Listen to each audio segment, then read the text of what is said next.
जंगल में कालू और गोरी के अपने खेत थे। कालू और गोरी के खेतों में अनाज ज़्यादा लगता था और इनके खेत भी बड़े बड़े थे, इसलिए जंगल में दोनों सबसे ज़्यादा अमीर थे। दूसरी तरफ टोनी चिड़िया थी। उसका भी एक छोटा सा खेत था, जिससे टोनी और उसकी बेटी का गुजर बसर होता था। किकी बेटी, इस दफा हमारे खेत की फसल पहले से ज्यादा होगी, क्योंकि हमने इस दफा मेहनत भी ज्यादा की है। मामा, हम इस दफ़ा फसल बेचकर अपना नया घर खरीदेंगे। हाँ बेटी, इस दफा पहले हम अपना नया घर खरीदेंगे और फिर कोई काम करेंगे। दूसरी तरफ कालू और गोरी अपने घर थे। दोनों घर ही रहते थे और जब पानी लगाने का वक्त होता तभी दोनों अपने खेतों में जाते, नहीं तो घर ही रहते। कालू, मैं सोच रही थी इस दफा हम अपनी फसल बेचकर जंगल में एक बड़ा सा घर बनाएंगे, जिसमें एक बड़ा सा एसी लगाएंगे। इस दफा गर्मी बहुत पड़ने वाली है, क्या कहते हो? पिछली दफा से भी ज्यादा पड़ने वाली है। पिछली दफा तो गर्मी से मुझे चक्कर आते थे, इस दफा एसी लगवाना ही होगा। गोरी, फसल पक गई है, बस अब कटाई करनी है, फिर उन पैसों से हम नया घर खरीदेंगे और एसी भी। मैं सुबह ही फसल की कटाई शुरू करवा दूंगा। अगले दिन कालू फसल की कटाई के लिए जाता है तो एक पौधा चमक रहा होता है। कालू जब करीब जाता है तो वो हीरा था। कालू वो हीरा देखकर खुश हो जाता है और फौरन घर वापस आ जाता है। गोरी, ये देखो मुझे फसल में से क्या मिला। ये एक हीरा है, हम इसे बेचकर नया घर खरीद सकते हैं और इतने पैसे भी बच जाएंगे और नया खेत भी खरीद लेंगे।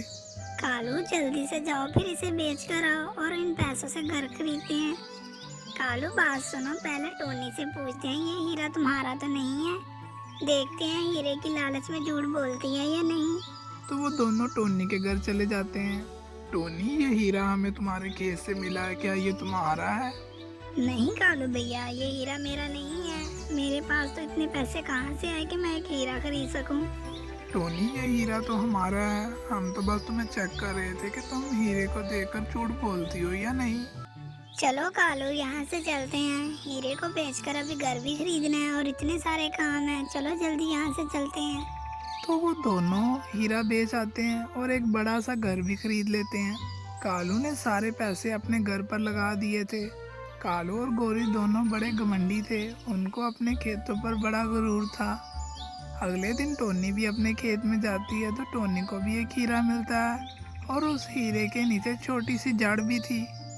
लगता है ये किसी किस्म का बीज है। चमक तो हीरे की तरह रहा है और नीचे इसके जड़ निकली हुई है। ऐसा करती हूँ, इसे जमीन में बो देती हूँ, क्या पता पौधा बन जाए और इससे और हीरे बन जाए। टोनी वो हीरे वाला बीज बोकर घर वापस आ जाती है। टोनी अभी रास्ते में ही थी, सामने कालू और गोरी मिल जाते हैं। ओए छोटी चिड़िया, ये देखो हमारा नया घर। तुम ऐसा घर तो कभी ख्वाब में भी नहीं देखा होगा। अगली दफा इस रास्ते से गुजरी तो तेरे खेत को आग लगा दूंगी। चल अब यहाँ से निकल। टोनी चिड़िया वहाँ से वापस आ जाती है। कालू ने चील बदमाश के पैसे देने थे। वो चील कालू के घर आ जाता है और अपने पैसे मांगता है। चील जी, मैंने फसल की कटवाई शुरू करवा देनी है, सुबह मैं आपको फसल के सारे पैसे दे दूंगा, फिर मेरा सारा कर्जा उतर जाएगा। अगर तुम दोनों ने मेरे पैसे वापस ना किए तो मैं तुम दोनों को छोड़ूंगा नहीं। और चील ये कहकर वहाँ से चला जाता है। कालू, मेरी बात सुनो, जैसे ही फसल के पैसे मिलेंगे और हम इस घर को बेचकर यहाँ से भाग जाएंगे किसी दूसरे जंगल में। बड़ा आया पैसे मांगने वाला। चील जी सारी बातें सुन लेता है, कहता है इसे तो मैं बताता हूँ, मेरे पैसे लेकर भागने की सोच रहे हैं। मैं रात को इनके खेत को आग लगा दूंगा, फिर मुझे ये भाग कर दिखाएं। चील रात को जाकर कालू के सारे खेत को आग लगा देता है।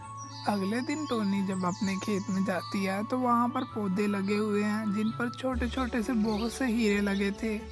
टोनी उन सब हीरों को जमा करती है और ले जाती है। टोनी उन हीरों को बेचकर अपना नया घर खरीद लेती है और गरीब पक्षियों को काम पर रख लेती है और साथ साथ उनको भोजन भी देती है। कालू जब अपने खेत जाता है, अरे ये क्या हो गया, मेरे खेत को किसने आग लगा दी, अब मैंने अपने पैसे कैसे वापस करूँगा।